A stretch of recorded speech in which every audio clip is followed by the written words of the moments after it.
This is Hollywood, brought to you in this, our third year anniversary month, by PTB Screen of Australia, worldwide at ptbscreen.com.au, and on Facebook, where you'll find promotions and information which reinvent the appeal of cinema-going whilst providing space for current release information and archive research related to the past and present of the cinema. Matías Bombal with you. Walt Disney Studios Motion Pictures brings us Steven Spielberg's labor of love, The BFG, based on the beloved 1982 Roald Dahl children's book about the dream-catching big friendly giant. This is not the first time the story has reached the screen. There was an animated version released in England by Brian Cosgrove in 1989. Spielberg makes it more real for us by bringing together live actors and movie magic to tell the story of a little orphan girl who by chance spies a giant lumbering down the street outside her orphanage, and her curiosity gets the better of her. Once seen by the giant, she's captured and whisked far, far away to the home of the giant, where she's wondering why she's being detained there. But why did you bring me here, and why did you take me? Well, I had to take you. Because the first thing you'd be doing, you'd be scuttling around and yodeling the news that you were actually seeing a giant.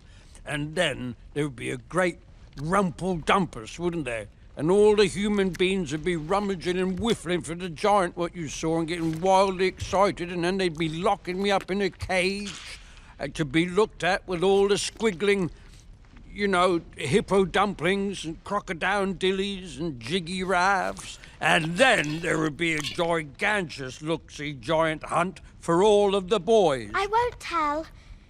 No one would listen to me anyway. I'm an untrustworthy child.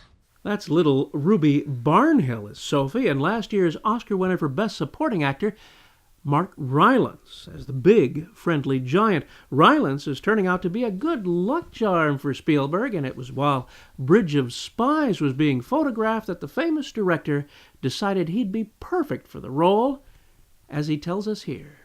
I was shooting Bridge of Spies. I'd already cast Mark Rylance to play Rudolph Abel. And after the first day of shooting on Bridge of Spies, I realized I had found my BFG. And the character of Rudolph Abel is a world apart from BFG, as you know. But I somehow saw in Mark that he could do anything, and he had such profound range as an actor. And the Mark between shots was the BFG that really touched my heart. And then, of course, he'd go into a complete character transformation to play, the Soviet spy. Which he did beautifully. If you've seen that picture, you may agree. With the BFG, Spielberg renders a world of fantasy that is captivating and beautiful, even for adults. Here's a splendid example of the dreamcatcher at work, delighted to hear the murmurings of the rarest of dreams, the Fizz Wizard. It's a Fizz Wizard. I don't be seeing many of them anymore. Shh.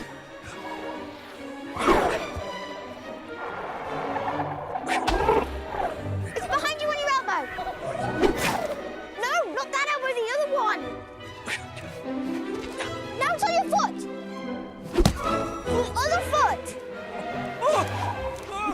Pure screen delight, given another layer so often missing in movies today, an orchestral element underscoring most of the action, as classic films had always done as a staple of good storytelling, which melds the element of the story, performances, and settings into pure fantasy.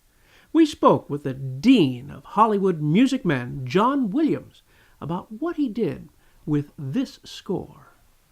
I saw very different opportunities musically and orchestrally in BFG.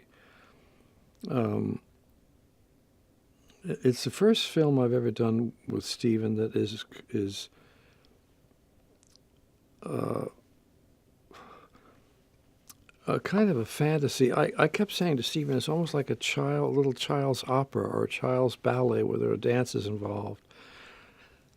Even that you haven't seen the film, but what BFG tries to capture dreams with his net. And he does something, it almost looks like a Ray Bolger or Fred Astaire dance. I mean, it's an amazingly musical and choreographic sequence, requiring the orchestra to do things that are more associated with musical films, or and it's different thematically, and certainly its orchestral textures. They're more, at least in my mind, more theatrical. You can almost feel that there's a curtain there. The curtain opens on what I consider one of the most charming movies made for children in recent memory. It's fun and fantastic, a splendid entertainment in which Spielberg makes lasting impressions with great images that will linger long in your memory. Don't miss the BFG, the Motion Picture Association of America, has given it a PG rating. This is your pal, Matías Bombal, bidding you a fond farewell.